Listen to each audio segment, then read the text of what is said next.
Hi hello. జీవితము చాలా చిన్నది. ఈరోజు నిద్రపోతే లే రేపు లెగుస్తామో లేదో మనకే తెలియదు. బయటికి వెళ్తే తిరిగి వస్తామో లేదో తెలియదు.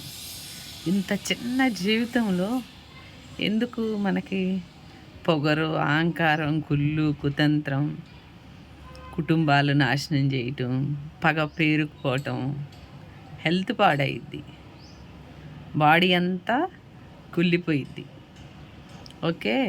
ఈ చిన్న జీవితంలోనే అందరినీ ప్రేమిస్తా, అందరినీ కలుపుకొని, తప్పులు క్షమిస్తా, ఏం కావాలో, ఎవరితో ఎలా ఉండాలో, ఎప్పుడు ఎక్కడ ఉండాలో చక్కగా ఆలోచించుకొని ప్రశాంతంగా ఉంటే చిన్న జీవితంలోనే చాలా సంతోషంగా ఉండొచ్చు. ఓకే. అందువల్ల కుళ్ళు కుతంత్రాలు మానేయండి. ఓకే.